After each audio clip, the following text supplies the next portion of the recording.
Inspired by the life of the savvy and ambitious Colombian businesswoman Griselda Blanco comes a new Netflix original limited series. Griselda tells the story of a devoted mother who, with her lethal blend of charm and relentless savagery, creates one of the most powerful cartels in history. Witness Sofia Vergara's captivating transformation into the godmother of the underworld. Griselda, now streaming only on Netflix.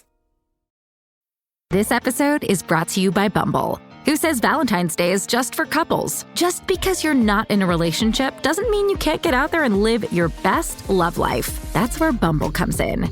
This February 14th, you can flip the script and give those relationshipers a friendly dose of FOMO. Say no to staying in this Valentine's Day and yes to more. More dates, more first kisses, more gossip for the group chat girlies. Do Valentine's your way. Date now on Bumble.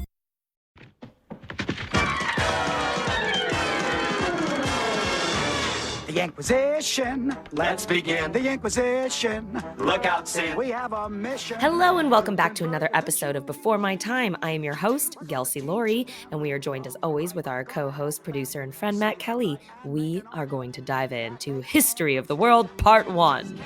Let's go. Don't be boring. Say yes. Say yes. Don't be dull.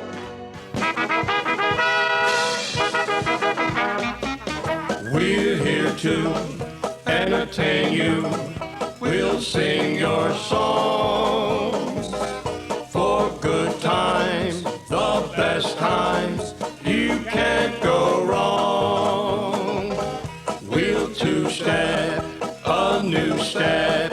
It won't be long when the Dixielands are playing. Soon you'll be swaying, so come on, sing along.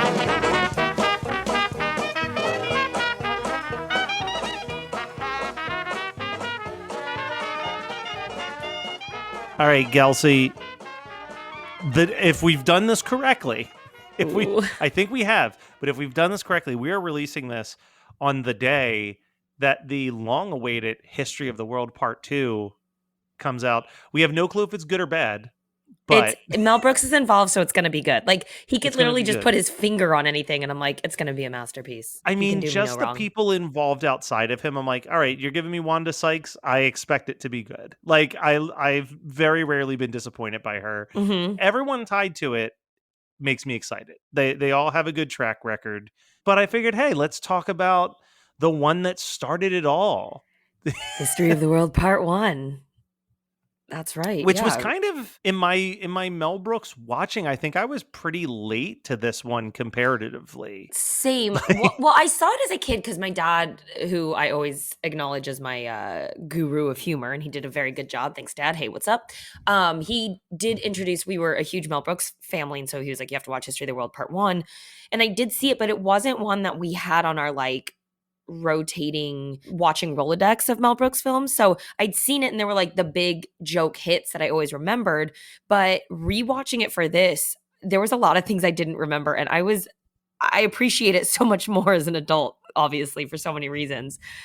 It's quite genius. It's definitely one of those films where there are the lines that everyone remembers, right? There's the certain segments that have stood the test of time in such a big way. The 10 Commandments bit is obviously a classic. You know, the Inquisition song, I would say, is another one that has kind of like stood the test of time. But there are so many bits that I think are like masterclasses that I don't think enough. I think the scene where Mel Brooks is the philosopher speaking in front of it's with Dom DeLuise playing the king. Like, there's just so many moments when he goes to kind of unemployment. Yeah. What do? I'm a stand-up philosopher. You're a bullshitter. Yeah. Did you bullshit last week? No. Did you try to bullshit? Yes. And the way like that just Mel Brooks, he has in his face. I was like dying. And this was like a big controversial. And the whole reason Mel Brooks made this film to start with is to point out, the things that we were taught in history that are kind of wrong. Like, and I love shit like that. Like, I just downloaded a book called Things Your History Teacher Didn't Teach You or Tell You About. And I kind of like that approach. It's like you do read things in a textbook that are wrong. And so by not only pointing it out he's kind of like showing you the truth, but doing it in obviously a very Mel Brooksy humorous way. But by being in that over the top humor way, it does kind of just like put everything on the table. And he even says that about like the Inquisition. He's talking about how like, he's like, you have to make it funny. Like something so, hang on, what has he said? Yeah, he thought it was like very important to laugh at that. And, obviously he's not a stranger to risque material because it's, with the producers, he writes a musical, which is the Springtime for Hitler in Germany, which shows just kind of like how he goes about doing that. And he said he had a lot of write-ins from rabbis after he did his dance routine on the Spanish Inquisition. But he felt like it was important to turn these historical tragedies into jokes. He says, comedy brings religious persecutors, dictators, and tyrants to their knees faster than any other medium, which I Yeah. agree. I love it. I've talked about this countless times. I think that one of the most brilliant decisions he made in this movie was casting himself as a philosopher who talks about philosophy in the way of a stand-up comic. Because I think now we look at it and like by today's standards, comedy is our philosophy. You know what I mean? Like you look at even at the time he was making this in the 80s and it's like George Carlin was bringing a lot of philosophy into the conversation. Like I would say Lenny Bruce, like these like comics who were groundbreaking and shaking up the establishment in a way, but like they were also talking about religion and faith and politics and all of these like Taboo difficult topics. these topics you weren't supposed to talk about, and like pointing out the flaws in that and which I think doing is their it job as a comedian. Yes. I think that one of the most brilliant stand-up bits George Carlin did, and it's one that I've seen be taken out of context, right? Like it's one where it's very easy to miss what he's saying in the joke. And a lot of people latch onto it saying like, see, George Carlin saying that there's no such thing as global warming, when that's not what he's saying. In the bit, he talks about how like, this planet has survived all of this stuff, like not using a plastic straw is not going to kill this earth. This earth will be fine. Yes, but then he goes, but you, however, like, it's like, yeah, it's like I his heard that point. one. Yeah, it's like his point isn't like we're not killing the earth. His point is whatever we're doing, we're killing ourselves. The earth is going to survive. Doesn't he kind of say like, humanity. how do we think we're so selfish and we think we're so important that we could kill the earth, when he's like, the earth will be here. We won't. We won't. Yeah. I love that bit. It's so good. But it is. He's bringing up, and then for that to be in the 80s, him bringing up that topic of because if we don't slow down what we're doing, this earth will just straight up reject us at a certain point, because it survived dinosaurs and volcanoes. And it can handle the peskiness of humanity. So, like, if we don't ship off, they're going to ship us out anyway. Yeah, and I think putting any of these topics on, I say, trial as a comedian, it's a perfect light, and kind of what Mel Brooks said, and he does it beautifully, putting history kind of on trial with this, which is why I'm excited to see part 2 to kind of see. But and it got a very like not anonymous vote with the critics, because it was this like it did very well in the box office. It grossed $31.6 million. It did have a budget of $11 million to make, which was a higher budget for any Mel Brooks movies. He previously, like the Inquisition scene alone, cost $1 million to make that scene, and that was more than the full budget to make the producers. So he definitely had a bigger thing going, and it did really well. But the critics were kind of like, because it just, even lines that like kind of caused an uproar, but made me laugh so hard this time, is when they're in Rome and he goes, and how does the Senate vote? Fuck the poor. I was like crying on my couch. I don't know why the other day, like it was that much funnier this week, but it really was. It's his timing. Also then bringing up everything, and it's just beautifully done. I mean, we all know I'm a Mel Brooks fan, but so I never knew until I was researching for this the joke of the name. Like I understood that like History of the World Part 1 was like he never really intended to make a sequel, but I didn't realize that it was actually a joke on Volume a play. 1. Yeah, the History of the World Volume 1 by Sir Walter Raleigh. Raleigh? I Yeah, don't Sir know. Walter Raleigh, who intended to make more volumes and then just never did. So, Which which I do is love. I appreciate at the end of this film how, like, keep an eye out for History of the World Part 2 featuring, and that they actually filmed everything as like a teaser for Part 2. And I never remembered that the Jews in Space excerpt is actually obviously becomes later the tune for Robin Hood Men in Tights. yeah, Because we're the song men is in tights. we're Jews in space. And I was like, holy shit. Which Mel Brooks writes all of his own music, if you don't know that. Yeah, He I never has remember. I always forget about the Viking funeral being one of the things in the coming attractions, but the Hitler on Ice is Oh one that god, is Hitler on always Ice might like, have. I mean, as a Jewish girl myself, any Hitler joke lands solidly with me, which is why I but love the producers, but I was dying. I was just like only Mel Brooks could pull that off. Like I really feel like only. there's so much shit that only Mel could do, and that's why I love him. But what I wanted to talk about with the comedy part, and we'll kind of follow the whole film from front to back in a second, but the bit that still is so funny to me is Dom DeLuise as the Emperor, Emperor Nero, when he's money bath, money bath, like he's demanding the money bath, and then there's the line where he says something about a big fat pig, and he's Mhm. got the apple in his mouth, and Mhm. his with it still his mouth. He goes, "Did he say big fat pig?" He goes, "He Well, did, sire. Was he talking about me? I think so, sire." Oh. and It's it's like that that's little another sigh thing. is It's so good. what's so great about this movie is the cast is I mean, again, I'm gonna just praise Mel Brooks. There's no Mel Brooks movie that has a bad cast. He No. has the best collection of comedians always. But this lineup specifically is just like banger after banger, and not one person doesn't have the most brilliant comedic timing. It's Yeah. not one. I mean, and we can kinda go into it, like you said, like, let's go through the film and maybe talk about it, and I can give you my fun little facts that I have along the way. Perfect. All right. So we'll start with, sorry, there's one other thing I do want to quickly bring up. According to Wikipedia, he did say that the the inspiration of the film came in 1979. And I have the quote here. He said, "I was walking across the parking lot at 20th Century Fox on my way to the office when one of the grips who had worked on High Anxiety shouted to me from a truck and said, 'Hey, Mel, what's next? Are you planning something big?' And from out of the blue, the biggest title I could think of popped into my mind and said, 'Yes, the biggest movie ever made. It's called The History of the World.' And someone else in the truck said, 'How can you cover the whole world in just a single movie?' And I yelled back, 'You're right. It'll just be part one of the history of the world.'" Like, um, but yes, so that's the setup of where we are.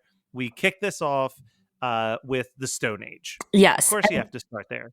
of course, yes, the Stone Age. But before we actually talk about getting into the Stone Age, I'm gonna talk about the narration. So he brought in Orson Welles to narrate this, and for those of you who don't know who that is, he's a very famous actor, director, producer, most famously known for starring in, producing, and directing Citizen Kane. Need I say more? He also voiced one of the, what are they called? The Transformers, didn't he? That was one of his last Like, roles, last was things voicing before a he died, which Transformer. I was such a random I don't know why I'm saying that, but I read that and I was like, "Oh, no shit." I actually haven't seen any of those He movies, but he also has a very iconic voice. yo, very deep. I mean, you can hear it in this movie that and he was married to He Rita Hayworth so at one point. Didn't know that. so the big thing with him that I always connect is because I was a kid in the '90s who watched cartoons.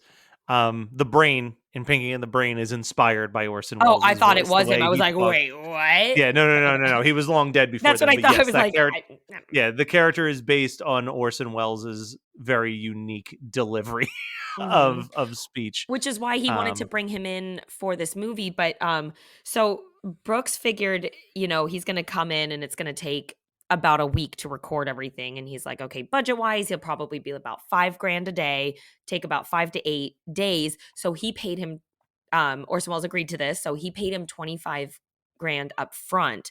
Orson Welles came in, and by, like, almost lunchtime, but he said by 3 or 4 PM they had done everything. And because he only needed one take per, like, he Yeah. would just do the take and he'd be like, "Okay, that was perfect. Moving on. Okay, Yeah. it was perfect." And by the end of the day, he's like, "Fuck.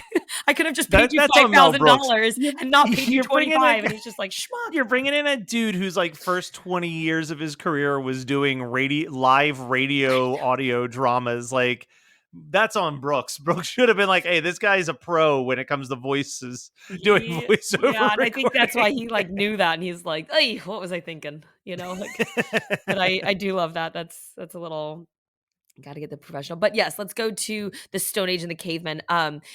Fun, the lead caveman was actually played by Mel Brooks's former boss, Sid Caesar. Sid Caesar. Yeah, and Yeah. he hired Brooks back in the late 1949 season to write jokes for the Admiral Broadway Review, a short-lived NBC variety show.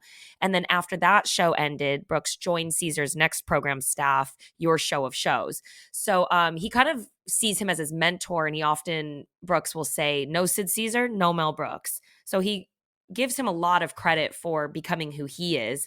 And he kind of gave his honor back to him by giving him a huge role in his 1976 film Silent Movie. And then he gave him this role of the chief caveman in this one, which I think is a kind of a cool, like, little throwback to have someone give you so much as a mentor and then give them back by honoring them as giving them roles. That's awesome. I love that. And so the caveman segment has some bits that I absolutely love. I love the first artist leading to the first art critic And peas on where he it. just pees all over it. But honestly, the thing that I remember the most about the caveman segment is, as a guy who loves like weird practical effects, the dinosaur that eats the one dude is a very impressive, like, It is, and I do looking love that dinosaur he's effect. trying so hard to make them laugh, and they're all just sitting there, and then, like, just gets eaten, and they all just bust up. I was like, it's so true. It's great, and I think the bits in the caveman scene are very funny, but it probably is the segment that I laugh the least.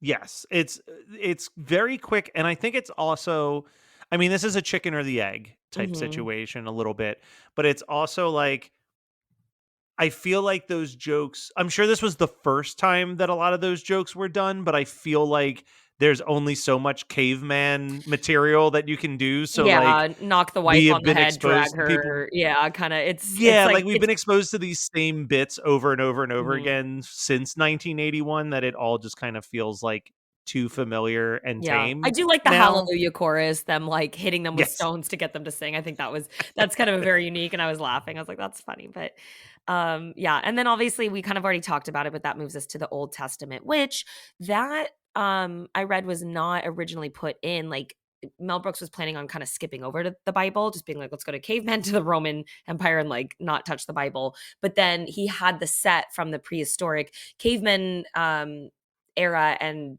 that kind of came to him that he's like, actually, we could do a little Moses thing here, which is probably one of the most iconic I, moments of this I movie. I would say it is the moment that like, I think that if you mention the 10 commandments, sorry, the 10 commandments, if you mention history of the world to people, they will This immediately is be like like the the first. 15 Oi. 10. My favorite is the oi. Oi. I love it. It's And just of such a course, tying beautiful it little back to moment. his friends, though, bringing in his friend Carl Reiner to be the voice of God in that segment as well. So, Mhm. like, this is both an assembly of some of his best friends and some like new contacts. You know what I mean? Like, Mhm. it's a nice mix. Which But I'm yeah, gonna kind of jump out of chronological order just for this second, just because we're talking about Moses. So I'm just gonna jump to the future little Moses yeah, bit he does, which I love, the kind of parting of the seas mini to help them escape. And the kind of very stoic and that he's actually being held up with the gun. And he's yeah. like, "All right." I just, it's just such a, like, stupid, stupid, stupid fucking bit, It's and I laughed my ass off. so here's the other thing that we have to talk about with this, because I think, I'm trying to think, I'm pretty sure this is the only movie Mel Brooks has made that is like a sketch comedy anthology series. You Mhm. know what I mean? Like, Yeah. everything else, it's a through line. It's a movie. Like a It's a movie. This is like in the same vein as like a Kentucky Fried Movie, or like those Yeah. types of films that pop up every once in a while. But it is really cool that instead of these all being these individual standalone bits, like, by the end of the movie, they all converge into this weird hybrid of time for like the big getaway. I love that about that. I think that is very ahead of its time. Now we make movies all the time, like a Love Actually or whatever, where it's telling multiple people's stories, but like they all converge. But like this was kind of one of the earlier examples of that. Old Testament and Stone Age are both very short, though. Yes. Then we get into Roman Empire, and we've touched on this a little bit, but this is like 30 minutes of brilliance. I could watch a whole movie just in the Roman Empire world. I wish it was longer, because the cast here that we're getting, I mean, again, we've got Ron Carey, Dom DeLuise, of course, my number one comedic hero, Madeline Kahn. So good. And I was watching another interview with Mel Brooks, and he was like, I mean, obviously he has nothing to say but praise of her, but he's like, she is such a gift to the world. He's like, her timing is perfect. And it is. I don't know that there's a better comedian with more beautiful timing than Madeline Kahn. I also feel like I've used Madeline Kahn clips to describe you. Yeah, I know. I was going to say, and I kind of think she's my spirit animal. I think that's why I love her so much. The most recent one was tied to this one, because I still didn't know if we were recording this week or not. So I sent Gelsey, waiting for Gelsey's answer on if we're recording, and then it was her doing yes, no. I used to post that on my social media and say me swiping through Tinder. Yes, no, yes, no. It's so good. My favorite, I mean, her entrance of and this. And then the high note, the yes. Like it's that, and her face too. It's just, she is perfection to me. If I could be any woman in the world, I think I would always have to answer Madeline Kahn. But her entrance in this movie is probably one of my favorite parts of the entire film, is when they're carrying her. What are those called? The little beds that they got carried on. Oh, I have no clue. I don't know what that's literally called. Would say like a little bed, like they have the 4 posts that they're carrying her through the town, and it's like the queen or whatever. And when they're stomping left, right, she's, stop! Can we get on the same foot? My tits are falling off. Like, I was just in stitches laughing, and I was like, this is the most brilliant, perfect entrance, and I wouldn't expect anything less from her. Let's talk a bit about Gregory Hines. So he plays Josephus, the Ethiopian slave, which he does just beautifully. His little soft shoe sand tap dance that he performs, I was just, again, it's too good. But he was not supposed to play that. Richard Pryor was supposed to be that role, and he just had his huge injury right before they started shooting. He went on a cocaine binge and lit himself on fire. It was June 9th, 1980 when this happens. It was less than a month after History of the World Part 1 started production. So already started filming. He was supposed to come and he was freebasing cocaine. And I think he had a bunch of rum. So it was 150 proof rum. And that obviously led to that accident. So they were in a real pickle here, not having anyone. And it was Madeline Kahn who suggested Gregory Hines. She goes, do you know Gregory Hines? They're like, no. And so they flew him in the next day and gave him a screen test and basically were like, look, no pressure, don't stress, but if this screen test goes well, you got the part. Like, we need someone now. Yeah. And within 2 minutes of the screen test, they were like, just stop stressing. And he was shooting the next day. Which just kind of reminds me of the Blazing Saddles situation with I was going to say, Richard Pryor and Brooks almost worked together so many times. Yeah. And I feel like it just always fell through. Yeah. It's Gene Wilder, though. Like, the Gene Wilder for Blazing Saddles came in, literally flew in, and that day started shooting Blazing Saddles, and he was not supposed to do that role. But it was kind of the guy that originally played that part was actually an alcoholic, which is ironic because the role is an alcoholic, and he couldn't handle himself. So Mel Brooks called up Gene Wilder and was like, can you fly out right now and just start shooting? And so it's kind of a similar, I don't know, ish. I think, though, I'm trying to remember, but I'm pretty sure, I'm going to do a very quick check here. I'm pretty sure, because Richard Pryor co-wrote Blazing Saddles with him, but I think he was supposed to play the lead, but there was an issue in that one. I think it was an issue where the studio was unsure about Richard Pryor because he was such a controversial comedian. So they wanted someone that was slightly safer. I could be totally it wrong on says the that, casting but was problematic. Richard Pryor was Brooks's original choice to play Sheriff Bart, but the studio, claiming the history of the drug arrests made him unsureable, refused to approve financing for Pryor as the star. Yeah. yeah. So that's twice that he's almost where, like, it's kind of a shame because could you imagine if we had actually gotten Mm-hmm. the combination of Mel Brooks's wit as a writer and like the brilliance With Richard in Pryor. which like Richard Pryor's just delivery of lines has always been And then so good. obviously Pryor and Wilder together are We're so good like that together. I chemistry mean, and Stir connection. And Crazy is absolutely unbelievable. Like, so oh, yeah, it is a bummer. That's like but you the know what? I wish we could live in that universe. But also maybe there's a multiverse. But also I don't want to discredit the comedians that did get these roles. No, Both they killed it. It was Gregory Cleveland Hines and Little I mean and Gregory yeah. Hines was incredible. And so it's like I don't want to take away from the genius, and then we'll go back to Oh specifically no, this movie. but I do wish that we lived in a world where at least one project came to fruition where Richard Pryor was reading You Mel can't have Brooks it all, dialogue. Matt. You can't have it No, all. no, we cannot. I mean, this movie ends, or this segment essentially ends with a giant marijuana joint getting everybody high as they drive by. Well, and when they go into the This is- dance, when they're what is he, Lindy Hoppus? He kept making them do that take over and over and over. It was who's the actor? I'm blanking here. Ron Carey told he's like, we can't do another. And he told Brooks that and he goes, okay, great, one more. And then in an interview, Mel Brooks goes, he goes, I don't mind killing actors as long as I get what I need from them. I like them, but he said if they die, hey, these things happen. Is what he said in reference to that. And I was like, that couldn't be more of a perfect Mel Brooks statement right there.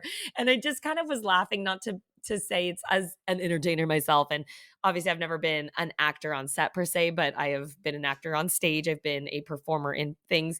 There is this kind of very like from a director's mindset, we're very disposable and they kind of don't give a shit how you're feeling. They just want their product. And that's Look, why early into our friendship, I would frequently text you whenever you were feeling down the line of dialogue that I love so much from Fame, where he's like, "We're pie in the face people. Like they wouldn't even bury us a couple of years ago." Like it's like exactly. there is a truth. It's like being a comedian, being an actor. It's It's not like you are easy. just disposable, No, a I disposable was at a creature. game night last night with a bunch of friends who perform at Disney and we're all actors, singers, like, it's Yeah. and somehow the topic came up of what we really are. And we're like, we are the court jesters. We're like, if we were in the medieval times, we're like, we are the fucking court jesters. But one of the girls was like, hey, at least we're in the castle. And I was like, okay, Yeah. hey. That's I like that optimism. Yeah. I forgot. I do forget frequently though that this Roman Empire segment leads into probably the second most famous bit in the movie, which is the Last Supper Oh, routine is it's tied oh to this. God. Jesus. What? What? What? What? What? Yes. Jesus. Yes. What? It's just and like I was laughing so hard. I love that. Him, the painting when he's done the group portrait and he's behind him with the Trey. bladder. It's too good. It's that Mel Brooks has such a like he's just got this big goofy smile that makes you laugh instantaneously. So him just back there holding it out like he's so funny. I think we talked about this when we did Young Frankenstein, but I do think that there is truth in Gene Wilder's reasoning for not wanting Mel Brooks in that movie, being like, it is you people are incapable of You looking at you and Ye taking you seriously. yes, 1,000%, which makes him so perfect for all these roles, and it's Yeah. like it adds that extra just absurdity, but it is true. Like, I think it was the best thing for him not to be in Young Frankenstein because it just would have broken Um that realism of like, "Oh, it is Frankenstein," and yeah. yeah. But then we get the Inquisition song, which like we've kind of it's a great bit, but I mean, we've pretty much already said all you can. It's a great musical number about the Inquisition. That's pretty much the It's whole thing. hilarious. Like, Yeah. I think it's obviously one of another probably people will be like, "Oh, the Inquisition number is something that they would talk about in remembrance." And I always did too. It was like, "Oh, the Inquisition's so funny," but I don't think I had enough appreciation for it until I rewatched it this time that I was like, "This is actually beyond genius in so many ways, because, and it's like I said earlier, where he goes, you almost have to take the biggest tragedies and make them into the biggest jokes, because it's so bad that it's almost the only way to approach it. And it's just done so beautifully, to the extent of turning it into like an Esther Williams MGM water production, and let's bring in the nuns and they all dive in the pool. I was like, it's well, but I think that's like the brilliance of juxtaposition. When done correctly, there is nothing funnier in the world. And it's like, let's take, because it's like twofold, right? Like there's like a shock and awe to it, right? But there's also that element of like, you're watching it and there's a part of you that's like, I could see someone actually be having the gall to make a musical about the Inquisition. Like, we've made musicals about damn near everything. So it's almost like part of the joke is like, why wouldn't someone do a giant big Broadway musical show about the Inquisition? Like who's to stop them? Where it like comes into this thing where there's the juxtaposition of combining this happy music with like a truly horrible thing. I But mean, then it's there is that why little bit of satire of like, there's literally a Princess Diana musical that you can watch now that is someone made a big musical show based around her death. And it's like, no, we don't do that. Like, you Yeah, gotta, like- there's a happy medium, and that's where we're not doing a whole musical literally on these Yeah. things. It's like a song in it, and but I my don't point know. is that's not a joke. They didn't do Oh, a Princess yeah. Diana musical as a joke. I'm They're sick of doing it everything that's becoming a musical. sincerity. I'm like, are you That's- fucking serious? And that's what I mean. I think that even in 1981, Mel Brooks had already seen like,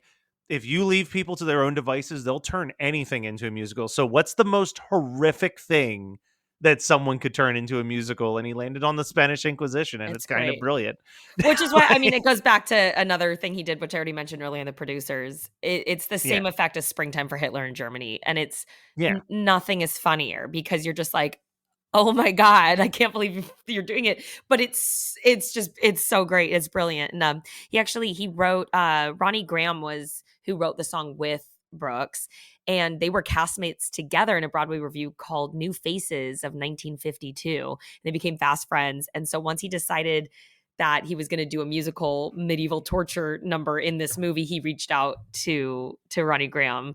And he said, together we began a fierce collaboration on a song called The Inquisition. And he goes, well, the rest is history. But Ronnie does have a cameo as one of the Jewish prisoners in the movie. And I love that part where they're all locked up and they're all, no. Like, it just, that never gets old to me. So I do think that this movie has a lot of, every time I watch it, I think it has a lot of like Monty Python energy. Like there's a lot of elements that make me think of Life of Brian and like Monty Python, The Holy Grail, specifically. Like those two movies feel very in the similar style. So what I always think of during the Inquisition scene isn't actually in this movie. It's in Monty Python, The Holy Grail, but it's one of my favorite jokes in the whole movie, which is the Knights of the Round Table song.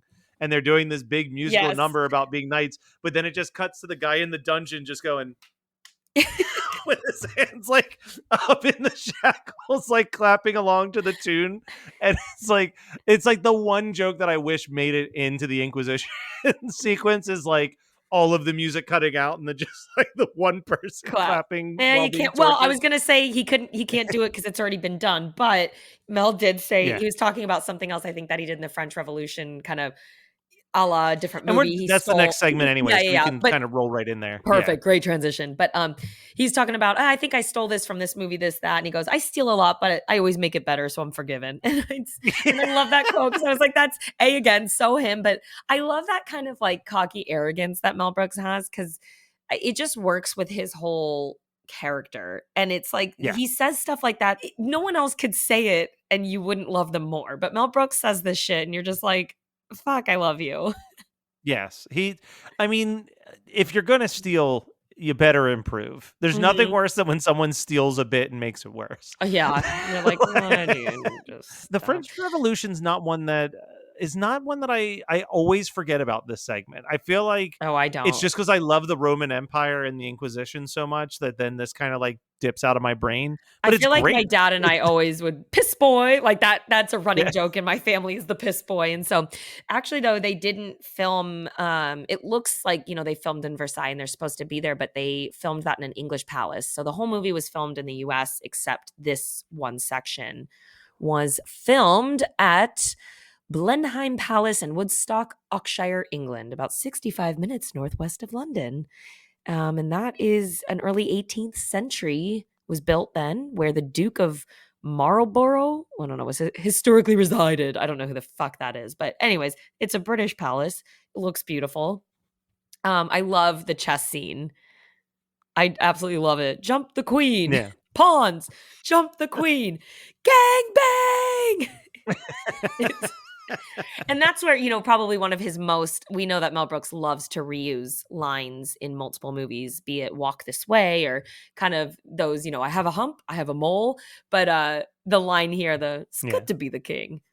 Great. I mean, it's so good. Yeah. And it does get used again in Men in Tights, but he also talks in an interview. He's like, God, it was nice going up to these women and just grinding up or bumping against and look straight into the camera and just, it's good to be the king. And he was saying, yeah, it was nice to do that.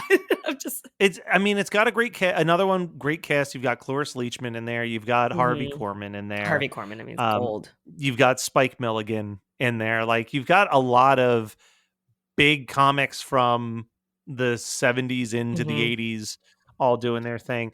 I mean, there's no way you could never convince me that people weren't having the fucking time of their life making this movie because it just seems I think if I could like have, so much fun. I always ask my time machine if you can go anywhere, this, that, like if I had a wish, I definitely like wish I could just any Mel Brooks movie be on set for the entirety of the making of the film. Probably Young Frankenstein after hearing about that, but of course they had a great time and I'm sure they were laughing their asses off. One of my favorite scene or lines that I think for some reason the way it's delivered, the line that made me like spit my drink out laughing is when he goes, "You look like the piss boy." And he goes, "And you look like a bucket of shit."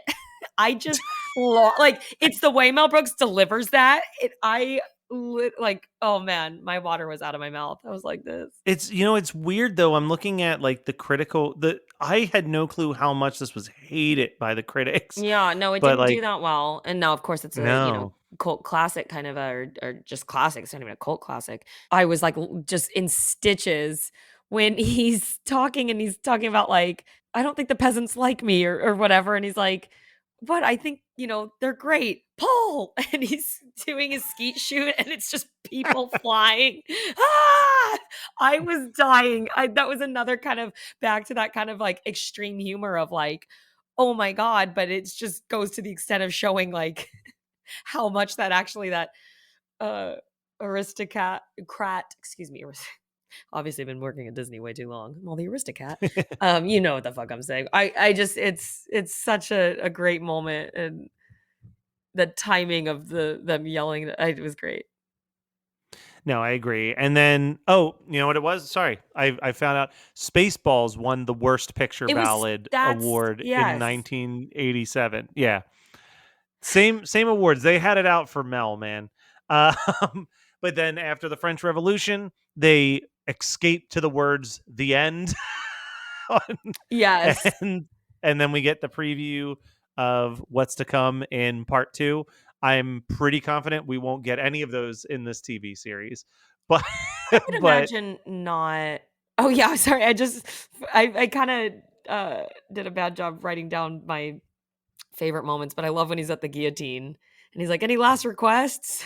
And he goes, "Yeah, request for Novocaine." He goes, "There's no such thing known in medical science. I'll wait."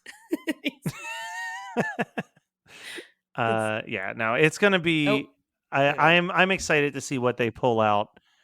With this. So hopefully it's a great little mini series, and we get wait. History of the World Part 3 and Part 4, and that would be and awesome. many more.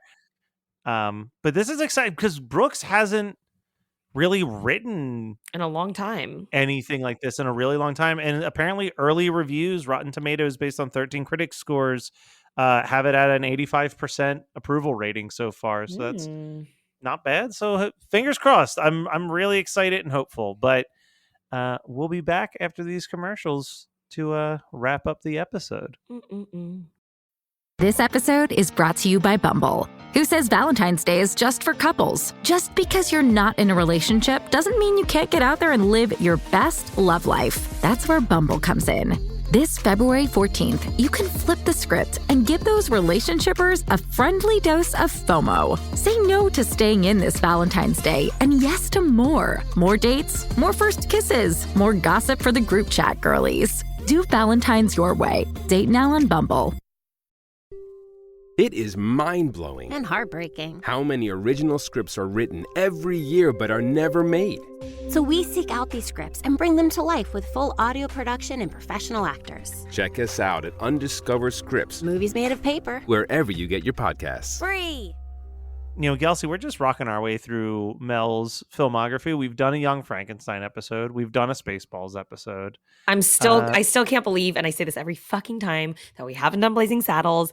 I was like money on it we were going to do it next. And when you were like, how about Mel Brooks? And I was like, here we go, Blazing Saddles. And you're like, so History of the World Part 2 is coming out. And I was like, History of the World Part 1 is what we're doing. I totally get it. I understand. I'm glad we did it. I laughed my ass off as always, but it's going to be Blazing Saddles next, folks. It has to be. It's my favorite. What are we going to do? Silent movie? Like, yeah, no. High Anxiety. Like High Anxiety. No. Like, I like these movies, but not. Not my favorite. Yeah. My favorite is Blazing Saddles, and we have to do it. But maybe you have a different opinion. Maybe you think there's a Mel Brooks movie that we should hit instead. Maybe you're like Men in Tights, and I'm like, no, that was made in the 90s, and I was born, you guys. But if you have another opinion of what we should do next, tell us on Instagram. You can find us at BeforeMyTime_podcast, or on Facebook. Just type in Before My Time. We will pop up right on our wall. Leave us a DM, comment on our post. Tell us what you think we should cover next, Mel Brooks, or tell us your favorite part of History of the World Part 1. And then let's all talk about History of the World Part 2. Let's all watch it and then come together and be like, what did you think?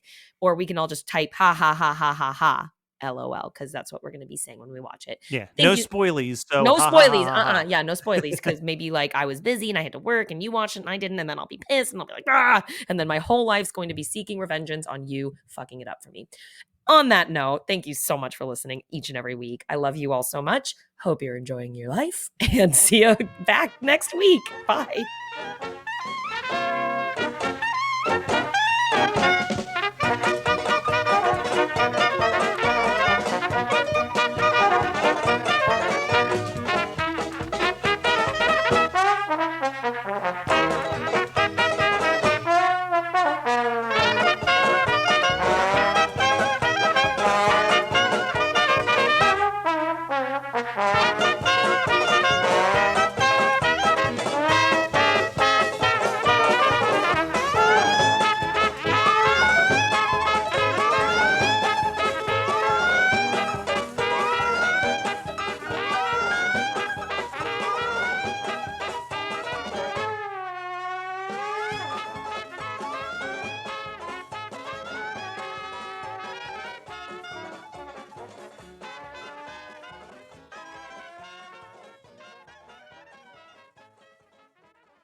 You're listening to the Geekscape Network.